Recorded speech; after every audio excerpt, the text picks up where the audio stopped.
മഴക്കെടുതിയിൽ വലയുകയാണ് നാട്. ആലപ്പുഴ തോട്ടപ്പള്ളി സ്പിൽവേയിലെ പ്രതിസന്ധി പരിഹരിക്കാൻ അടിയന്തര നടപടി തുടങ്ങിയെങ്കിലും ഗുരുതരമായ വീഴ്ച സംഭവിച്ചു എന്ന് വ്യക്തമായതോടുകൂടി മന്ത്രിമാർ തന്നെ നേരിട്ടെത്തി സ്ഥിതിഗതികൾ വിലയിരുത്തുകയുണ്ടായി. ചെങ്ങന്നൂർ MLAയും മുൻ മന്ത്രിയുമായ ശ്രീ സജി ചെറിയാനാണ് ഇന്ന് ലീഡേഴ്സ് മോർണിംഗിൽ എനിക്കൊപ്പം അതിഥിയെ എത്തിയിരിക്കുന്നത്. നമുക്ക് അദ്ദേഹത്തെ സ്വാഗതം ചെയ്യാം. ഗുഡ് മോർണിംഗ് ശ്രീ സജി ചെറിയാൻ, സ്വാഗതം ഹലോ മലയാളത്തിലേക്ക്.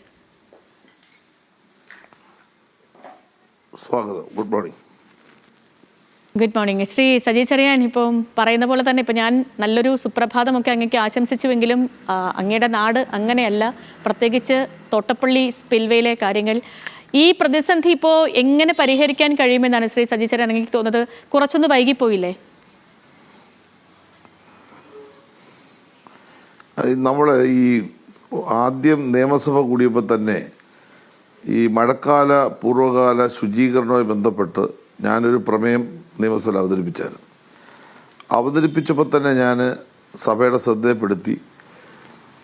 ആ പെടുത്തിയതിൽ പ്രധാനമായും ഞാൻ പറഞ്ഞത്, ഏത് സന്ദർഭത്തിലും ജലനിരപ്പ് ഉയരാം. കാരണം മഴ കെടുതി എല്ലാ വർഷവും ഉള്ളതാണ്. അതിൻ്റെ അപകടം 2018 ഞങ്ങൾ അനുഭവിച്ചവരാണ്. അതിന് പരിഹാരം കാണണമെങ്കിൽ മഴക്കാല പൂർവ്വകാല ശുചീകരണം നിർബന്ധമാണ്. കാരണം ഈ മലയോര ജില്ലകളിൽ നിന്നുള്ള മാലിന്യം എല്ലാം ഒഴുകി വരുന്നത് ഒഴിവാക്കണമെങ്കിൽ ശുചീകരണം നിർബന്ധമാണ്. അത് ചെയ്യണം. രണ്ടാമത്തെ കാര്യം, ഒഴുകി വരുന്ന ജലം, അതിൻ്റെ ജലനിർഗമന സംവിധാനം ഫലപ്രദമായി അത് പ്രയോജനപ്പെടുത്തണം. അതിനാവശ്യമായ സംവിധാനങ്ങൾ ഒരുക്കണം. അതിന് ചെയ്യേണ്ടത് തോട്ടപ്പള്ളി സ്പിൽവേ, അത് എല്ലാ വർഷവും മെയിൻ്റനൻസ് നടത്തണം. ഇന്നലെ ഞാൻ തോട്ടപ്പള്ളി സ്പിൽവേയിൽ പോകേണ്ടി വന്നു. കാരണം ഗതികേട് കൊണ്ട് പോയതാണ്. പക്ഷേ ഞാൻ മനസ്സിലാക്കുന്നു, പ്രോപ്പറായിട്ടുള്ള മെയിൻ്റനൻസ് ഈ വർഷം ഈ കാലവർഷക്കെടുതി വരുമെന്ന് കണ്ടുകൊണ്ട് നടത്തിയിട്ടില്ല എന്ന് ഞാൻ മനസ്സിലാക്കുന്നത്. അവിടെ 40 ഷട്ടറുകൾ എല്ലാം പൊക്കി ജലനിർഗമന സംവിധാനം ഉണ്ടാക്കിയെന്ന് പറഞ്ഞപ്പോൾ ഞാൻ ഇന്നലെ അത് വെരിഫൈ ചെയ്തപ്പോൾ പല ഷട്ടറുകളും ചെറിയ തോതിലൊക്കെ പൊക്കി വെച്ചിട്ടുണ്ട്. ചിലത് താഴ്ന്ന് പഴയതുപോലെ ഇരിക്കുന്നു. അതിൻ്റെ സൈഡിലായി ലക്ഷക്കണക്കിന് ടൺ, അങ്ങനെ വേണേൽ പറയാം, മാലിന്യം എന്ന് പറഞ്ഞാൽ ഉപയോഗിച്ച ഫ്രിഡ്ജുകൾ, പിന്നെ കട്ടിലുകൾ, ബെഡുകൾ. നിങ്ങളൊന്ന് പോയി കാണണം. നിങ്ങളുടെ ക്യാമറാമാനും നിങ്ങളുടെ ടീം ഇന്നലെ അതിൻ്റെ എല്ലാ ഫോട്ടോസ് എടുത്തിട്ടുണ്ടെന്ന് എനിക്ക് തോന്നുന്നു. അവിടെ വന്നു കഴിഞ്ഞപ്പോൾ എന്ത് ചെയ്തു? ഇത് ബ്ലോക്കായിപ്പോയി. സ്പിൽവേയിൽ തന്നെ വെള്ളം ബ്ലോക്കായി. വെള്ളം ഒഴുകുന്നില്ല.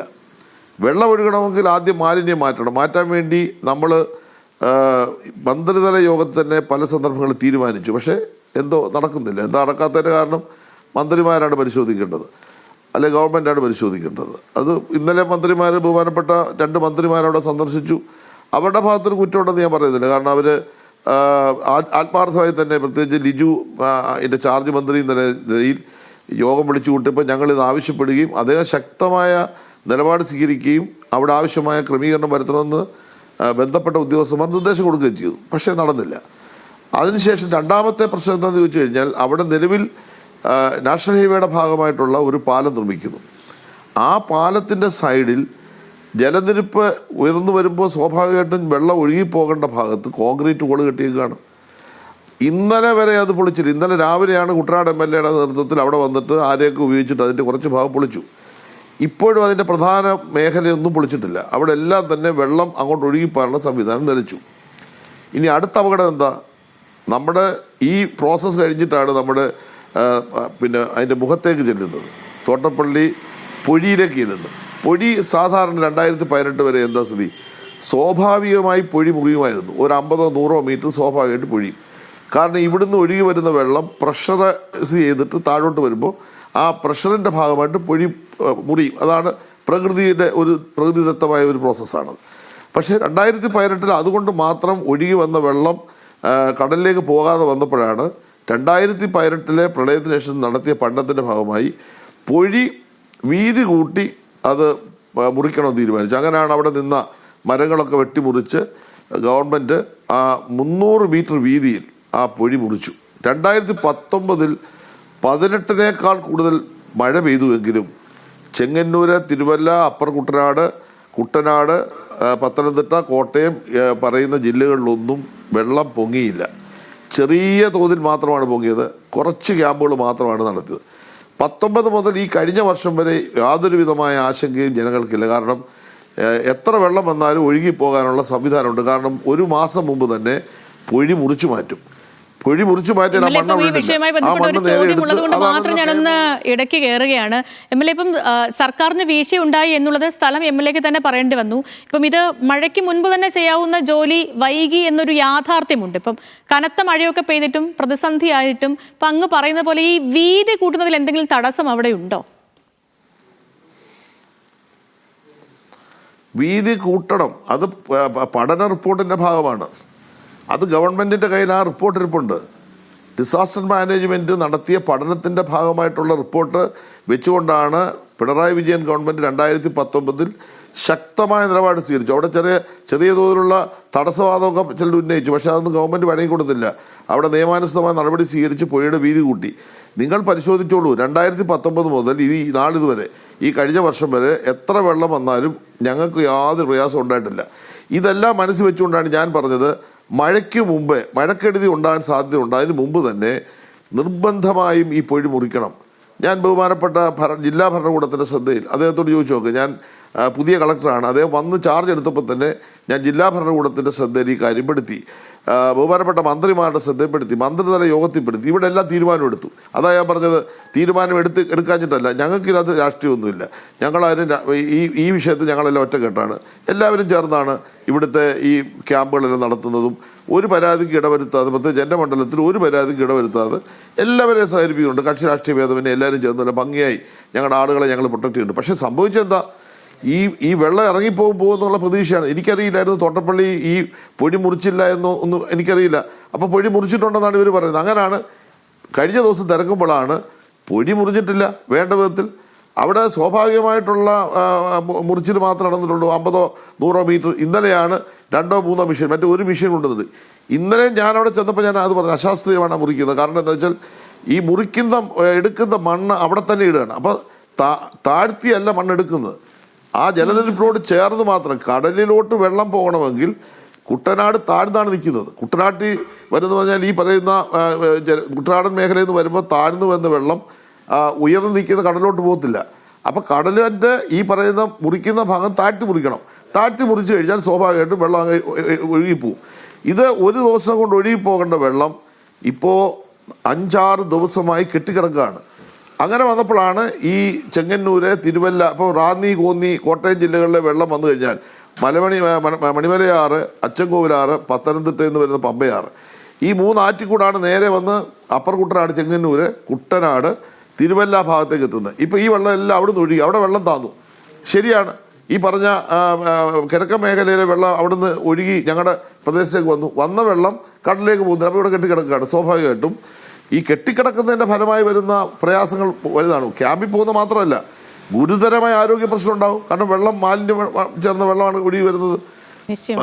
പിന്നെ മഴക്കാല ശുചീകരണം നടക്കാത്തതിൻ്റെ ഫലമായി ലക്ഷക്കണക്കിന് ടൺ മാലിന്യമാണ് ഒഴുകി വന്ന് ഡംപ് ചെയ്ത് കിടക്കുന്നത്. അതിൻ്റെ ഭാഗമായിട്ടുള്ള ആരോഗ്യ പ്രശ്നങ്ങൾ, പകർച്ചവ്യാധികളുണ്ടാവും. എല്ലാ തരത്തിലും ഞങ്ങൾ പ്രതിസന്ധിയിലാണ്. അപ്പോൾ അതുകൊണ്ടാണ് നമ്മളിപ്പോൾ അതിന്റെ ദൃശ്യങ്ങൾ നമ്മുടെ പ്രേക്ഷകരിലേക്ക് കഴിഞ്ഞ ദിവസമേ എത്തിച്ചിരുന്നു. ഇന്നും ഇപ്പോൾ അത് ഇപ്പം ഞാൻ അങ്ങോട്ട് സംസാരിക്കുമ്പോൾ പോലും അത് കാണിച്ചുകൊണ്ടിരിക്കുകയാണ്. സ്പിൽവേയിൽ ഉണ്ടായിരിക്കുന്ന മാലിന്യ പ്രശ്നങ്ങൾ അത് നീക്കാനുള്ള നടപടികൾ പുരോഗമിക്കുന്നതുമൊക്കെയും. ശ്രീ സജിചരൻ, ഇപ്പം പുഴയിലും ഡാമിലും ഒക്കെയുള്ള മണലെടുപ്പ് അത് വീണ്ടും തുടങ്ങാൻ പോവുകയാണ്. കഴിഞ്ഞ മുൻ സർക്കാർ ശ്രമിച്ച് പൂർത്തിയാക്കാൻ പറ്റാത്തൊരു പദ്ധതി കൂടിയായിരുന്നു ഇത്. ശരിക്കും പറഞ്ഞാൽ ഇത് വിചാരിച്ച പോലെ എളുപ്പമാകുമോ? ഇത് സംബന്ധിച്ച് ഞാൻ മന്ത്രി എന്നുള്ള നിലയിൽ ഫിഷറീസ് വകുപ്പ് കൈകാര്യം ചെയ്യുമ്പോൾ കുഫൂസ് അന്ന് എൻ്റെ വകുപ്പിൻ്റെ കീഴിലുള്ള യൂണിവേഴ്സിറ്റിയാണ്. ആ യൂണിവേഴ്സിറ്റിയെ കൊണ്ടൊരു പഠനം ഞങ്ങൾ നടത്തി. അതിൻ്റെ റിപ്പോർട്ട് ഗവൺമെൻറ് വന്നു.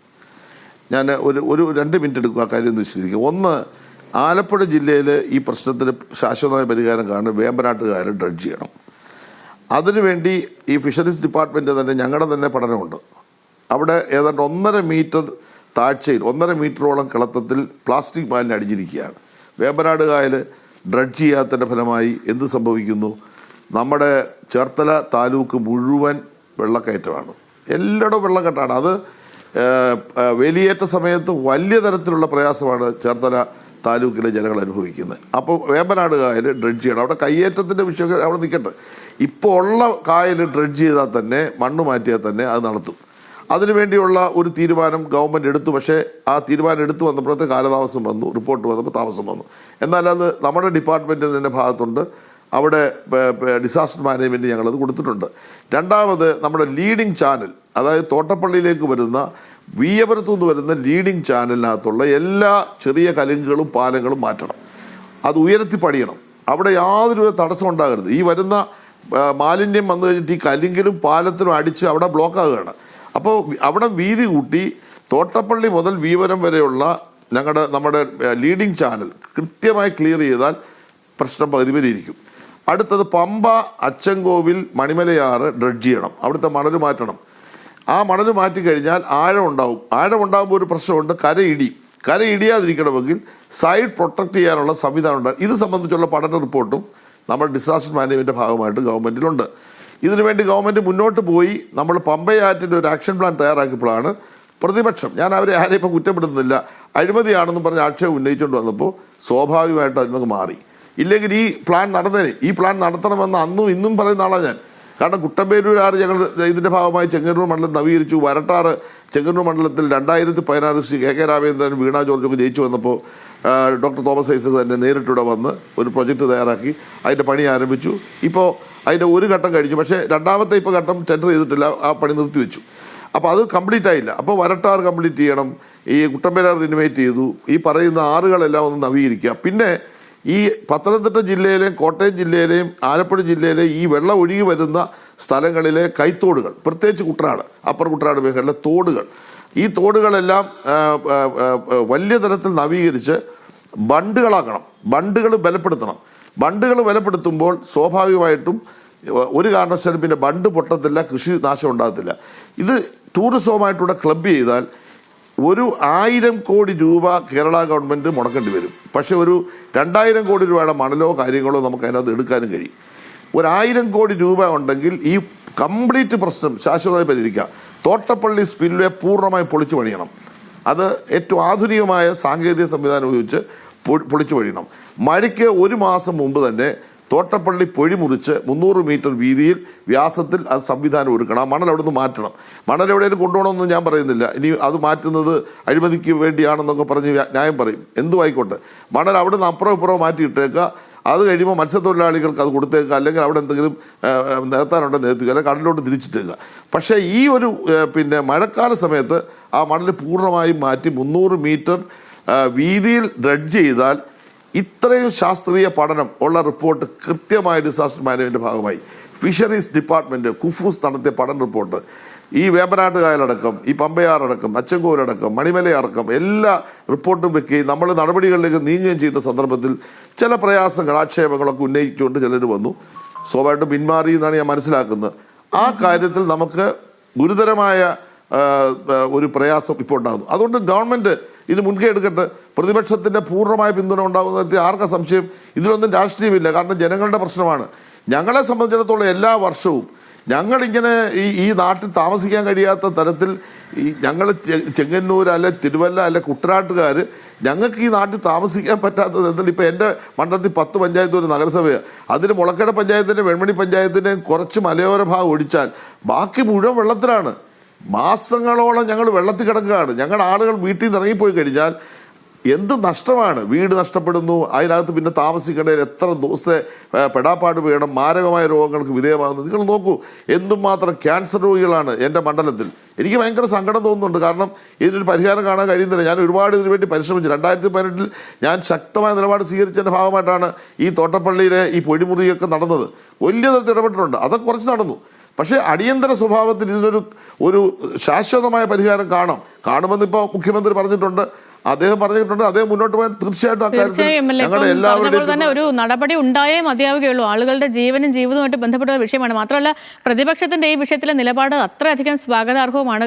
എന്ത് വിഷയം, ആളുകളുടെ ജീവനുമായിട്ട് ബന്ധപ്പെട്ടുള്ള ആളുകൾക്ക് പ്രയാസം ഉണ്ടാകുന്ന വിഷയത്തിൽ പ്രതിപക്ഷം ഒന്നിനും എതിരല്ല, ഒപ്പം നിന്ന് അതിൽ പരിഹരിക്കുമെന്ന് പറയുന്നത് ഈ ഘട്ടത്തിൽ വളരെയധികം സ്വാഗതാർഹമായ നിലപാട് സർക്കാരിന്റെ ഭാഗത്തു നിന്ന് നടപടി ഉണ്ടാകുമെന്നും പ്രതീക്ഷിക്കാം. MLA ഇപ്പൊ അങ്ങ് ക്യാമ്പുകളൊക്കെ സന്ദർശിച്ചിരുന്നല്ലോ, അവിടെയുള്ളവർക്ക് പരാതികളുമുണ്ട്. അപ്പൊ ഈ പരാതികൾക്കൊക്കെ ഒരു പരിഹാരമാകുന്നുണ്ടോ? ഇപ്പം ഞാൻ മാന്നാർ, ചെന്നിത്തല മുനിസിപ്പാലിറ്റി, എൻ്റെ ഒരു 40-45 ക്യാമ്പിൽ പോയി. ഇനി ഒരു തിരുവമ്മണ്ടൂർ പാണ്ടനാട് കുറച്ച് ക്യാമ്പിൽ ഇപ്പോൾ രാവിലെ പോവുകയാണ്. അവിടെയാണ് ഇതിനുള്ളത്. കാരണം ഓരോ ദിവസം ക്യാമ്പ് തുടങ്ങുകയാണ്. അതുകൊണ്ട് എല്ലാ ക്യാമ്പിലോട്ടും എനിക്ക് ഓടി ചെല്ലാൻ പറ്റുന്നില്ല. കാരണം ഇപ്പോൾ ചിന്നത്തല പഞ്ചായത്തിലൊക്കെ ഇന്നലെയും ക്യാമ്പ് ആരംഭിച്ചു. കാരണം ഈ കിഴക്കൻ ഭാഗത്തു നിന്ന് വെള്ളം ഈ താഴ്ന്ന ഭാഗമായ പ്രദേശങ്ങളിൽ വ്യാപിക്കുന്നതുകൊണ്ട് പുതിയ ക്യാമ്പുകൾ വരുമ്പോൾ ഓടി അങ്ങോട്ട് പോണ്ടി വരുന്നുണ്ട്. ചെങ്ങന്നൂർ മണ്ഡലത്തെ സംബന്ധിച്ച് ക്യാമ്പുകളെല്ലാം നല്ല തരത്തിലാണ് നടത്തുന്നത്.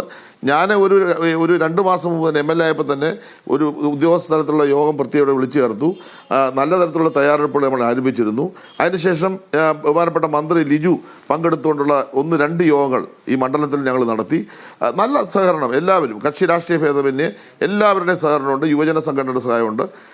ക്യാമ്പുകളിലൊന്നും ഒരു പ്രശ്നമുണ്ടെന്ന് ഞാൻ പറയുന്നില്ല. നല്ല തരത്തിൽ ക്യാമ്പുകൾ എൻ്റെ മണ്ഡലത്തിൽ പോകുന്നുണ്ട്. മറ്റുള്ളിടത്ത് പരാതി ഉണ്ടോ എന്ന് എനിക്കറിയില്ല. ഗവൺമെൻറ് ഭാഗത്തുനിന്ന് ചെയ്യാവുന്ന സഹായങ്ങളെല്ലാം ബഹുമാനപ്പെട്ട മന്ത്രി നല്ല തരത്തിൽ അതേ മുൻകൈ എടുത്ത് ചെയ്യുന്നുണ്ട്. അതിനൊന്നും എന്നെ സംബന്ധിച്ച് ഒരാക്ഷേപമില്ല. എന്നെ സംബന്ധിച്ചുണ്ട ഒറ്റ പ്രശ്നം, ഇത് പരിഹരിക്കാൻ നമുക്ക് ഇനിയും പ്രത്യേക പഠനത്തിൻ്റെ ആവശ്യമില്ല. എല്ലാ റിപ്പോർട്ടുകളും ഗവൺമെൻറ്റിൻ്റെ മുൻവശമുണ്ട്. ബഹുമാനപ്പെട്ട മുഖ്യമന്ത്രി ഞങ്ങളെ എല്ലാം കൂടെ വിളിച്ചു കൂട്ടിയൊരു യോഗം നടത്തിയാൽ ഇതിൻ്റെ മുഴുവൻ ഡീറ്റെയിൽസ് ഞാൻ കൊടുക്കാം. അങ്ങനെ ഡീറ്റെയിൽസ് കൊടുത്താൽ മിനിറ്റ് വെച്ച് നമുക്കിത് പ്ലാൻ ചെയ്യാൻ പറ്റും. സർക്കാർ വലിയ പണം മുടക്കണ്ട, മണലിന് വില കിട്ടും. ആ പൈസ ഉപയോഗിച്ച് കഴിഞ്ഞാൽ 80% പണം നമുക്ക് കിട്ടും. ബാക്കി ഒരു 20% ഗവൺമെൻറ് മുടക്കിയാൽ മതി. അപ്പോൾ പണം മുടക്കാതെ തന്നെ മണലെടുത്ത് വിറ്റ് ഈ പ്രോസസ്സ്. പക്ഷേ ഒരു കാര്യം പറയാം, ഏതെങ്കിലും ഒരു പ്രത്യേക ഒരു ഡിപ്പാർട്ട്മെൻറ്റ്, ഇപ്പോൾ പല വകുപ്പുകൾ LSGD, ഇറിഗേഷൻ, അല്ലെ പിന്നെ പല ഡിപ്പാർട്ട്മെൻറ്റുകളായിട്ട് ഇത് ചിതറിപ്പോകരുത്. ഒറ്റ പ്രോജക്റ്റായി ഈ പറഞ്ഞ കാര്യങ്ങളെല്ലാം വേമ്പനാട് കായലടക്കം, നമ്മുടെ ലീഡിങ് ചാനലടക്കം, തോട്ടപ്പള്ളി അടക്കം, അച്ചൻകോവിൽ, പമ്പ അടക്കം എല്ലാ പ്രോജക്റ്റുകളിലും ഒരു ഡിപ്പാർട്ട്മെൻറ്റ് കീഴിൽ അത് ഒരു പ്രത്യേക സംവിധാനം, ഈ പാക്കേജ് പോലെ ഒരു പ്രത്യേക സംവിധാനത്തിലാക്കി പ്രത്യേക മോണിറ്ററിങ്ങും പ്രത്യേക ഉദ്യോഗ സംവിധാനവും പ്രത്യേക എഞ്ചിനീയറിംഗ് വിഭാഗവും ഇതിനു വേണ്ടി ഉണ്ടാക്കിയാൽ 2 വർഷം കൊണ്ട് ഈ പ്രോജക്റ്റ് കംപ്ലീറ്റ് ചെയ്യാൻ പറ്റും. ശാശ്വതമായി ഈ പ്രശ്നം പരിഹരിക്കാൻ പറ്റും. അത് തീർച്ചയായിട്ടും ജനങ്ങളെ സംബന്ധിച്ച് ഏറ്റവും ആവശ്യമാണ്. ഞങ്ങൾ വലിയ പ്രയാസമാണ്. ഞാൻ ഈ ടെലിവിഷന് മുമ്പിൽ ഇത് വീണ്ടും പറയാണ്, 2018 ഞാൻ പൊട്ടിക്കരഞ്ഞ് ലോകത്തോട് പറഞ്ഞ് ഞങ്ങളെ രക്ഷിക്കാൻ. ഞാനത് പറഞ്ഞ അന്നത്തെ ആളുകളുടെ ജീവിതവും പ്രയാസവും മരണവും കണ്ട് ഞാൻ പറഞ്ഞതാണ്. ഈ വർഷം അത് സംഭവിച്ചേനെ. ആരാണ്ടര ഭാഗ്യത്തിനാണ് മഴ ഇപ്പം കുറഞ്ഞ് നിന്ന് വെള്ളം ഒഴുകി പോകുന്നത്. ഈ മഴ ഒരു 4 ദിവസം കൂടെ നിന്നിരുന്നെങ്കിൽ 2018 വലിയ പ്രയാസം ഞങ്ങൾ നേരിട്ടേനെ. ഞങ്ങൾ എങ്ങോട്ട് പോകാൻ പറ്റും? ഞങ്ങൾക്ക് മലമ്പ്രദേശമില്ല. ഞങ്ങൾക്കുള്ളതെല്ലാം താഴ്ന്ന പ്രദേശങ്ങളാണ്. താഴ്ന്ന പ്രദേശങ്ങളിൽ മുഴുവൻ വെള്ളം കയറിയാൽ ഞങ്ങളുടെ ഈ ചെങ്ങന്നൂർ മണ്ഡലം വിട്ടു പോകേണ്ടി വരും. ഞങ്ങൾ എവിടെ പോയി താമസിക്കും? ഞങ്ങൾക്ക് അതാ ഞാൻ പറഞ്ഞത്, മുളക്കട പഞ്ചായത്തിൻ്റെയും വെൺമണി പഞ്ചായത്തിൻ്റെയും കുറച്ച് വാർഡുകൾ മാത്രമാണ് മലയോര മേഖല. ബാക്കി മുഴുവൻ സമതലമാണ്, താഴ്ന്ന പ്രദേശമാണ്. ഞങ്ങൾ ആ പ്രദേശത്ത് എങ്ങും പോകാൻ പറ്റില്ല. എനിക്ക് തോന്നുന്നത് ഞങ്ങളുടെ നാട്ടുകാരെല്ലാം ഇവിടെ വിട്ടുപോവുകയാണ്. ഞങ്ങളുടെ നാട്ടുകാർ വിദേശത്ത് പോകുന്നത് ഏറ്റവും കൂടുതൽ വിദേശികളുണ്ടെന്ന് പറയുമ്പോൾ എനിക്ക് തോന്നുന്നു ഇതൊക്കെ ആയിരിക്കും കാരണം ജീവിക്കാൻ പറ്റത്തില്ല. ഒരു വർഷത്തിൽ എങ്ങനെയായാലും 2 മാസം ഞങ്ങൾ വെള്ളത്തിനകത്താണ്. ആ 2 മാസം വെള്ളത്തിനകത്ത് കിടന്നതിന് ശേഷം തിരിച്ച് എന്നിട്ട് എല്ലാം നഷ്ടപ്പെട്ട് മൃഗങ്ങൾ പോയി, വീട് വിട്ടുപരണങ്ങൾ പോയി, ലക്ഷക്കണക്കിന് 10,000 രൂപ ഗവൺമെൻറ് കൊടുത്തു. ഗവൺമെൻറ് അതേ കൊടുക്കാൻ കാണത്തുള്ളായിരിക്കും, ഞാൻ അവരെ കുറ്റപ്പെടുന്നില്ല. പക്ഷേ ലക്ഷക്കണക്കിന് രൂപയുടെ നഷ്ടമാണ് ഓരോ ഫാമിലിക്കും ഉണ്ടായിരിക്കുന്നത്. ഫർണിച്ചറുകൾ, ഇലക്ട്രിക്കൽ ഉപകരണങ്ങൾ എല്ലാ വീട്ടിലും ഇപ്പം എല്ലാം ഉണ്ടേ, പഴയ പോലൊന്നുമല്ല. വാഹനങ്ങൾ, ഞാനാണേൽ എൻ്റെ ഫേസ്ബുക്ക് പോസ്റ്റിലും ഞാൻ മൈക്കിലൂടെ എല്ലാം അനൗൺസ് ചെയ്ത് ഞാൻ പറഞ്ഞു, വാഹനങ്ങളെല്ലാം ഉയർന്ന സ്ഥലത്തേക്ക് കയറ്റിയിടാൻ പറഞ്ഞു. നിങ്ങൾ ഈ മണ്ഡലത്തിൽ വന്ന് നോക്ക്, എവിടെങ്കിലും ഒരു പാലം ഉണ്ട്, ആ പാലത്തെ മൊത്തം ഇപ്പോൾ വാഹനങ്ങളും പശുക്കളും ആടും കോഴിയും താറാവുക. അത്രമാത്രം ഒരു പ്രയാസം, ഭയം. പിന്നെ ഭയമാണ്. ഏത് സന്ദർഭത്തിലാണ് ഇത് വന്ന് കയറുന്നറിയാൻ പറ്റുമോ? ഒറ്റ രാത്രി കൊണ്ടാണ് പിന്നെ റാന്നിയിൽ വെള്ളം കയറി. അടുത്ത 5-6 മണിക്കൂർ കഴിഞ്ഞപ്പോൾ ചെങ്ങന്നൂർ വെള്ളം എത്തി. ഞങ്ങൾ എങ്ങോട്ട് മാറും? ഇങ്ങനൊരു വലിയ പ്രതിസന്ധിയാണ് ഉണ്ടായിരിക്കുന്നത്. അതുകൊണ്ട് അടിയന്തരമായ ശാശ്വതമായ പരിഹാരത്തിന് വേണ്ടിയുള്ള ഇടപെടൽ സർക്കാരിൻ്റെ ഭാഗത്തുണ്ടാണ്. ഒരു കാര്യം കൂടെ ഞാൻ പറയാം, തോട്ടപ്പള്ളി സ്പിൽവേയിൽ കാണിച്ച ഉദാസീനത അത് സംബന്ധിച്ച് പരിശോധിക്കണം. കാരണം ഗവൺമെൻറ് തീരുമാനിച്ചു കഴിഞ്ഞാൽ നടപ്പാക്കേണ്ട ഉത്തരവാദിത്തപ്പെട്ട ഉദ്യോഗസ്ഥന്മാർ എന്തുകൊണ്ട് വീഴ്ച വരുത്തി? അതാണ് ഗൗരവമായ ഒരു കാര്യമായിട്ട് ഞാൻ ഉന്നയിക്കുന്നത്. അത് മനുഷ്യൻ്റെ ജീവനെ വെച്ചല്ല വില പറയേണ്ടത്. മനുഷ്യൻ്റെ ജീവനെ വെച്ച് വില പറയുന്നത് ഇപ്പോഴും ഉദാസീനമായ സമീപനം സ്വീകരിക്കുന്നു. അശാസ്ത്രീയമായിട്ടാണ് മണ്ണ് മാറ്റുന്നത്. ഇത് ഞാൻ പറയുമ്പോൾ ആരെയും കുറ്റപ്പെടുത്താൻ വേണ്ടിയല്ല, ആരുടെയും തലയെ വെച്ച് കെട്ടാൻ വേണ്ടിയല്ല. സർക്കാർ തീരുമാനിച്ചു മണ്ണ് മാറ്റാൻ. അത് ഈ പഠനത്തിൻ്റെ ഭാഗമായിട്ടാണ്. കഴിഞ്ഞ വർഷം വരെ മാറ്റിക്കൊണ്ടിരുന്നു. ഈ വർഷം എന്തുകൊണ്ട് ഈ നടപടി സ്വീകരിച്ചില്ല എന്ന കാര്യം ഗൗരവമായി ഗവൺമെൻറ് പരിശോധിക്കണം. ബഹുമാനപ്പെട്ട മന്ത്രി പരിശോധിക്കുന്ന ഇന്നലെ അവിടെ വന്നു, അതേ സന്ദർശിച്ചു. ശ്രീ രമേശ് ചെന്നിത്തല ഉണ്ടായിരുന്നു. അവർ നന്നായിട്ട് ഇടപെട്ടതിന് ശേഷം 1-2 ഹിറ്റാച്ചി വന്നിട്ടുണ്ട്. ചില കാര്യങ്ങൾ ഈ ചെറുതല തോട്ടപ്പള്ളി ഭാഗത്ത് മനഃപൂർവ്വമായിട്ടൊരു ഡ്രഡ്ജിങ് തടഞ്ഞു വെക്കൽ ഉണ്ടായെന്നാണോ അങ്ങ് മനസ്സിലാക്കുന്നത്? തീർച്ചയായിട്ടും ഞാനൊരു കാര്യം പറയാം. നമ്മുടെ ഈ സ്പിൽവേ മുതൽ മുകളിലോട്ടൊരു 7 കിലോമീറ്റർ വരുമ്പോൾ നമ്മുടെ പിന്നെ വിയപുരത്തേക്ക് വരുന്ന ഭാഗത്ത് ഒരു ഡ്രഡ്ജിങ് നടന്നുകൊണ്ടിരിക്കുകയായിരുന്നു. 1.5 ആഴ്ചയായി, അതായത് ഈ ഞായറല്ല, കഴിഞ്ഞ ഞായറാഴ്ച മുതൽ അത് തടഞ്ഞു. അവിടെ ആരാ തടഞ്ഞെന്നുള്ളത് നിങ്ങളൊന്ന് അന്വേഷിക്കുക. അത് തടഞ്ഞിരിക്കുകയാണ്. അത് ഇപ്പോൾ ഇന്നലെ ഞാൻ ബഹുമാനപ്പെട്ട മന്ത്രി ശ്രദ്ധപ്പെടുത്തി, ഇങ്ങനെ അത് തടഞ്ഞിട്ടുണ്ട്. പുള്ളി ഞെട്ടി, ബഹുമാനപ്പെട്ട ലിജു മിനിസ്റ്റർ ഞെട്ടിപ്പോയി. പുള്ളി പറഞ്ഞു, അയ്യോ അങ്ങനെ സംഭവിച്ചു. ഞാൻ പറഞ്ഞതിൻ്റെ മിനിസ്റ്റർ സംഭവിച്ചു. ആ ലീഡിങ് ചാനൽ ഡ്രഡ്ജ് ചെയ്യാനായിട്ട് ഒരു കോൺട്രാക്ടർ ഗവൺമെൻറ് കൊടുത്ത് അതിന് തടസ്സമുണ്ടാക്കി അവസാനം അയാൾ ഹൈക്കോടതി പോയി ഉത്തരവ് മേടിച്ചുകൊണ്ട് വന്ന് അവിടെ പണി ആരംഭിച്ചു. അപ്പോൾ ഞാൻ ഇന്നലെ അവിടെ ചെന്നപ്പോഴാണ് ഞാൻ മനസ്സിലാക്കുന്നത് അവിടെ ഇങ്ങനെ കുന്നുകൂട്ടി മണ്ണ് തോട്ടപ്പള്ളിയുടെ സൈഡിൽ വെച്ചിട്ടുണ്ട്. അപ്പം അവിടുത്തെ നാട്ടുകാരോട് ചോദിച്ചപ്പോൾ പറഞ്ഞു, സാറേ ഇത് 1.5 ആഴ്ചയായിട്ട് ഇവിടെ പണി നടന്നുകൊണ്ടിരുന്നതാണ്. ആ നടന്ന പണിയുടെ മണ്ണാണ് ഇവിടെ കിടക്കുന്നത്. ഈ മണൽ ഇവിടുന്ന് ഡ്രഡ്ജ് ചെയ്ത് മാറ്റുമ്പോഴാണ് വെള്ളം സുഖമായിട്ട് ഒഴുകി വരുന്നത്. 1.5 ആഴ്ചയായി. കഴിഞ്ഞ ഈ ഞായറല്ല, അതിൻ്റെ മുമ്പത്തെ ഞായറാഴ്ച അത് പോയി തടഞ്ഞിട്ട് പുറക്കാട് പഞ്ചായത്തിൽ പരാതി കൊടുത്തു. അവിടെ പിന്നെ നോട്ടീസ് കൊടുക്കണമെന്ന് ആവശ്യപ്പെട്ടു. നിങ്ങളൊന്ന് പരിശോധിച്ച് നോക്ക്. ഇതിൻ്റെ പിന്നിൽ എന്താണ് വികാരം? ഈ വികാരമാണ് ഞാൻ പറഞ്ഞത്. ബോധപൂർവമായി ആരോ ഇതിൻ്റെ പിന്നിൽ ജനങ്ങളുടെ ജീവൻ വെച്ച് കളിക്കുന്നുണ്ട് എന്ന കാര്യം വ്യക്തമാണ്. ഞാൻ ഇന്നലെ അവിടെ അത് പറഞ്ഞു. ബഹുമാനപ്പെട്ട മന്ത്രിയുടെ ശ്രദ്ധ ഞാൻ പെടുത്തി. ഗവൺമെൻറ് പരിശോധിക്കണം. അതല്ലാതെ ആരെയും കുറ്റപ്പെടുത്താനല്ല. ഗവൺമെൻറ് ഒരു തീരുമാനമെടുത്ത് നടപ്പായില്ല, എന്താണ് നടപ്പാകാൻ എന്ന് പരിശോധിക്കണ്ടേ? അശാസ്ത്രീയമായ ഇപ്പോഴത്തെ ഈ മണൽ മാറ്റം അശാസ്ത്രീയമാണ്. അത് ശാസ്ത്രീയമായി എടുക്കുന്ന മണ്ണ് അവിടുന്ന് അങ്ങോട്ടോ ഇങ്ങോട്ടോ മാറ്റണം. അവിടെ തന്നെ അത് കുന്നുകൂട്ടി ഇട്ട് കഴിഞ്ഞാൽ അടുത്ത മഴയ്ക്ക് ഇതെല്ലാം കടലിൽ പോവും. ഈ ചെയ്തുകൊണ്ട് യാതൊരു പ്രയോജനമില്ല. ഞങ്ങൾ വീണ്ടും ദുരിതം അനുഭവിക്കും. അവിടെ കിടക്കുന്ന മുഴുവൻ മാലിന്യവും മാറ്റണം. നാഷണൽ ഹൈവേക്ക് വേണ്ടി കെട്ടിവെച്ചേക്കുന്ന ആ കോൺക്രീറ്റ് പോലും പൊളിച്ചു കളഞ്ഞ് ഇത്രയും ചെയ്താൽ ഞങ്ങൾക്ക് ഈ പ്രതിസന്ധി ഇപ്പം തൽക്കാലം രക്ഷപ്പെടാം. ശാശ്വതമായ പ്രക്രിയ ഏറ്റവും വേഗം ഗവൺമെന്റ് ആരംഭിക്കണം. അതിനെല്ലാം വലിയ പ്രതിസന്ധി തന്നെയാണ്. ശ്രീ സജി ചെറിയാൻ, ഒരു കാര്യം കൂടി തന്നെ അവസാനിപ്പിക്കാം. ഇപ്പൊ ഈ വിഷയത്തിൽ ജി സുധാകരന്റെ ഭാഗത്തുനിന്ന് ഒരു ഇടപെടൽ ഉണ്ടായിട്ടുണ്ട്. അങ്ങനെ ശ്രദ്ധയിൽപ്പെട്ടിട്ടുണ്ടോ? ഇല്ല, അതൊന്നും എനിക്കറിയില്ല. അദ്ദേഹം അവിടുത്തെ MLA എന്നുള്ള നിലയിൽ ഏതെങ്കിലും കാര്യത്തിൽ ഈ കാര്യത്തിൽ ഇത് അദ്ദേഹത്തിന് ഇപ്പോൾ ഇവിടെ വെള്ളം ഒഴുകി പോകുന്നുണ്ട്, അദ്ദേഹത്തിന് പ്രശ്നമൊന്നുമില്ലല്ലോ. എൻ്റെ ശ്രദ്ധയിൽ അതൊന്നും പെട്ടിട്ടില്ല. ഞാൻ മനസ്സിലാക്കുന്നത് ഈ പിന്നെ ലീഡിങ് ചാനലിലെ ഡ്രഡ്ജിങ് ഒരു 4 പേര് കഴിഞ്ഞ ദിവസം പോയി 1.5 ആഴ്ച തടഞ്ഞെന്നുള്ള ശരിയാണ്. പരാതി കൊടുത്തിട്ടുണ്ട് പുറക്കാട് പഞ്ചായത്തിൽ. അത് അന്വേഷിക്കണമെന്ന് ഞാൻ പറഞ്ഞത്. MLA എന്നുള്ള നിലയിൽ അദ്ദേഹം അങ്ങനെ ചെയ്യുമെന്ന് ഒരിക്കലും ഞാൻ വിശ്വസിക്കത്തില്ല. കാരണം അദ്ദേഹത്തിന് അതിൻ്റെ ആവശ്യമില്ലല്ലോ. കാരണം അദ്ദേഹം നേരത്തെ തന്നെ പൊതുപ്രവർത്തനം നിന്ന ആളല്ലേ. അത്ര ചെറിയ കാര്യത്തിലൊന്നും അദ്ദേഹം എന്തെങ്കിലും ഒരു മോശപ്പെട്ട കാര്യം ചെയ്യുമെന്നുള്ള ധാരണ എന്നെ സംബന്ധിച്ചിട്ട് അത് ചെയ്യത്തുമില്ല. ഞാനത് വിശ്വസിക്കുന്നില്ല. ഓക്കെ, ശ്രീ സജി ചെറിയാൻ, ഇപ്പം ഈ പ്രതിസന്ധികൾ എത്രയും വേഗം പരിഹരിക്കപ്പെടും എന്ന് തന്നെ പ്രതീക്ഷിക്കാം. ഒപ്പം അങ്ങ് ഉന്നയിച്ചത് ഗുരുതരമായ കാര്യങ്ങളാണ്. അതിലും ഒരു സർക്കാർ ഇടപെടൽ ഉണ്ടാകുമെന്നും പ്രതീക്ഷിക്കുകയാണ്. അങ്ങേക്ക് നല്ലൊരു ദിവസം കൂടി ആശംസിക്കുന്നു. എന്തോ ഒന്ന് പറയാനുണ്ടല്ലേ? പറഞ്ഞോളൂ ശ്രീ സജി ചെറിയാൻ. ഒരു കാര്യം, ഞാൻ ഈ എൻ്റെ പ്രദേശത്തെ പ്രശ്നം പറഞ്ഞപ്പോൾ തീരദേശത്തെ കാര്യം ഞാൻ ഫിഷറീസ് മിനിസ്റ്റർ കൂടി ആയിരുന്നല്ലോ. അതീവ ഗുരുതരമായ സ്ഥിതിയാണ്. കടൽ കയറുകയാണ്. നമ്മൾ ഈ പിന്നെ കിഴക്കൻ മേഖലയിലെ കാര്യമാണ് സംസാരിച്ചതെങ്കിൽ തീരം മുഴുവൻ ഇപ്പോൾ വിഴിഞ്ഞത്ത് മരണപ്പെട്ട ആളിനെ ഇപ്പോൾ ഇത്രയും ദിവസമായിട്ട് കിട്ടുന്നില്ല. അവിടെ നമ്മുടെ പിന്നെ പുഴിയിൽ മരണം കൂടി ഇപ്പം ഈ ആലപ്പുഴയുടെ തീരദേശത്തെല്ലാം കടലാക്രമണം നടന്നുകൊണ്ടിരിക്കുന്നു. നമ്മൾ വലിയൊരു ക്രൈസിസാണ്. ആ തീരദേശത്തെ പ്രശ്നങ്ങളെ സംബന്ധിച്ച് അടിയന്തര സ്വഭാവത്തിൽ ഗവൺമെൻറ് ഇടപെടണം. അവർക്കാവശ്യമായ സഹായങ്ങൾ അടിയന്തരമായിട്ട് കൊടുക്കണം. അതുപോലെ തന്നെ അവിടെയും ഈ കടലാക്രമണത്തിൽ രക്ഷിക്കാനുള്ള ഒരുപാട് പ്രൊജക്റ്റുകൾ നമ്മൾ ചെയ്തിട്ടുണ്ട്, ഇപ്പോഴും ചെയ്തുകൊണ്ടിരിക്കുന്നു. പക്ഷേ ഈ നമ്മുടെ പരിസ്ഥിതിയിൽ വന്ന മാറ്റം, കാലാവസ്ഥാ വ്യതിയാനം, ഇത് ഗൗരവമായ ഒരു ഇഷ്യൂ ആയി കണ്ടില്ലെങ്കിൽ ഞങ്ങളെ സംബന്ധിച്ച്, ആലപ്പുഴ ജില്ലയെ സംബന്ധിച്ച് കടൽ ഇങ്ങോട്ട് കയറിയാൽ ഞങ്ങൾ കഴിഞ്ഞു. ആ ഒരു പ്രയാസം കൂടി ഇതിൻ്റെ ഭാഗമായിട്ടുണ്ടെന്നുള്ള കാര്യം ഞാൻ ഇതിൻ്റെ കൂട്ടത്തിൽ കൂട്ടിച്ചേർക്കുകയാണ്. ആ കാര്യത്തിലും ചില കുറവുകൾ ഇപ്പോൾ സംഭവിച്ചിട്ടുണ്ടെന്നുള്ളത് വസ്തുതയാണ്. ഓക്കെ, ശരി. ശ്രീ സജി ചെറിയാൻ ഉന്നയിച്ച ആരോപണങ്ങളൊക്കെ ഗൗരവതരമാണ്. അപ്പോൾ പരിഹാരം ഉണ്ടാകുമെന്ന് പ്രതീക്ഷിക്കുന്നു. ഞങ്ങൾക്കൊപ്പം ഇത്രയും സമയം ചെലവഴിച്ചാൽ ഞങ്ങൾക്ക് നല്ല നന്ദി പറയുന്നു. ഒപ്പം നല്ലൊരു ദിവസം കൂടി ആശംസിക്കുകയാണ്. Thank you. ഓക്കെ.